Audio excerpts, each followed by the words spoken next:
A reading from the book of Genesis. Israel set out with all that was his.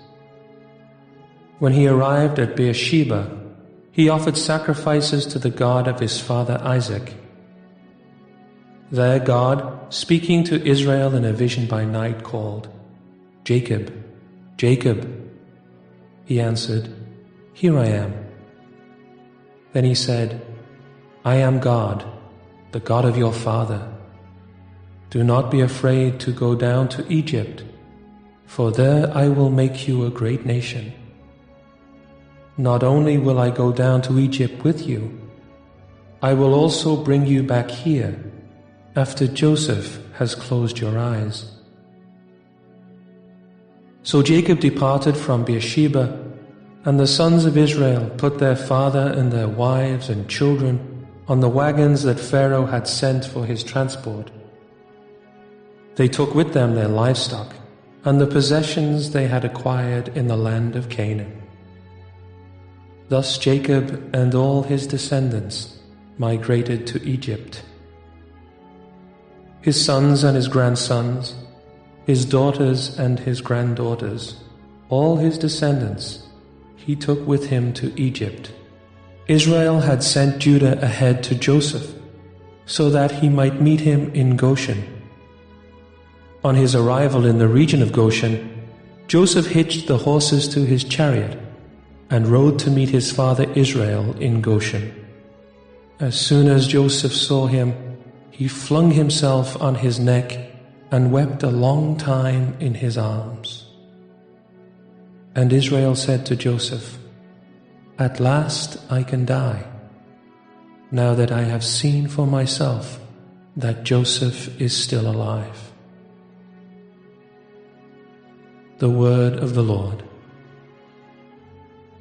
The responsorial psalm. The response is, "The salvation of the just comes from the Lord."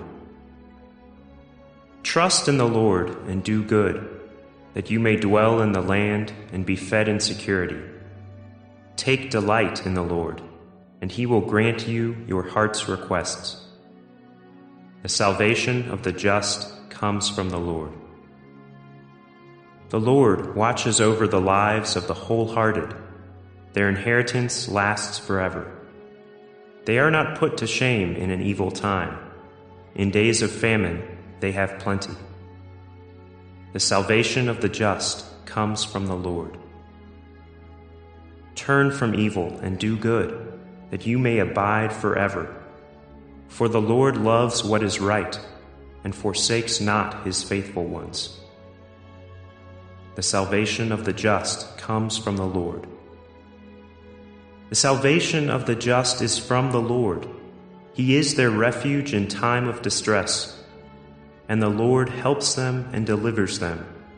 He delivers them from the wicked and saves them, because they take refuge in him. The salvation of the just comes from the Lord. A reading from the Holy Gospel according to Matthew. Jesus said to his apostles, "Behold, I am sending you like sheep in the midst of wolves. So be shrewd as serpents and simple as doves. But beware of men, for they will hand you over to courts and scourge you in their synagogues, and you will be led before governors and kings for my sake, as a witness before them and the pagans. When they hand you over, do not worry about how you are to speak or what you are to say. You will be given at that moment what you are to say. For it will not be you who speak, but the Spirit of your Father speaking through you. Brother will hand over brother to death, and the father his child. Children will rise up against parents and have them put to death. You will be hated by all because of my name, but whoever endures to the end will be saved. When they persecute you in one town, flee to another. Amen, I say to you, you will not finish the towns of Israel before the Son of Man comes." The Gospel of the Lord. The first reading comes from Genesis 46, 1-7, and 28-30. Jacob has been told that Joseph's in Egypt, and Joseph wants him to come down. but Jacob's afraid. And it takes a vision at Beersheba, down in the Negev, for Jacob to have the courage to go down to Egypt, because this is God's will. And so he goes down, and Joseph meets him there in Goshen. Goshen is a very fertile territory in the Nile Delta. He meets them there, and the Israelites can settle there. In fact, according to tradition, this is where the Israelites did settle. And so Jacob is able to say to Joseph, "At last I can die. I saw Joseph is still alive." Remember, Joseph has always been his favorite son. The other brothers are hearing this, but instead of responding with jealousy, they can accept the limitations of their father. And that's one of the great tasks in families, to accept the limitations of each other. None of us is perfect. As soon as we accept this and embrace it, then we'll find peace.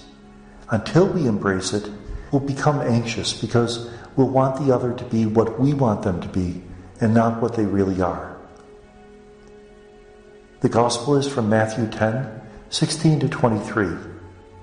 Jesus realizes that the fate of the apostles will not be easy. He's sending them out as sheep in the midst of wolves. They're to be as clever as a serpent and simple as a dove. Simple, that idea of meekness, that idea of gentleness, but at the same time clever. They have to know how to do things. Just as Jesus was clever when the Pharisees and the Herodians would throw difficult problems at him and he'd respond and sort of confuse them, we have to be clever too. We have to know how to proclaim the message. We have to be able to enculturate it in language that the people can accept. We have to answer the questions the people are raising and not the questions that we think they should have. He also says that they'll be persecuted. In fact, they'll be handed over by their own family members. By the time this gospel is written, that has already occurred. The Jewish Christians have been kicked out of the synagogue and persecuted by their own family members. Remember, when they were kicked out of the synagogue, that doesn't only mean that they can no longer be Jews. Since there were only two legitimate religions in the Roman Empire, Judaism and worship of the emperor, if they're kicked out of the synagogue, they have to burn incense to the emperor. And since they can't do that, they were martyred. What does he tell them though? During the trial, during the martyrdom, trust that the Spirit will tell you what to say. Don't make great plans of how you're going to defend yourself.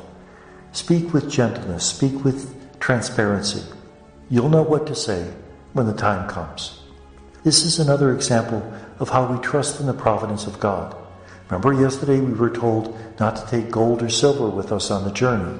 Today, don't even take defenses, because God will protect you. He won't always rescue you from the lion, but he'll always be there for you. They will martyr you, but they'll never really harm you. And may God bless us.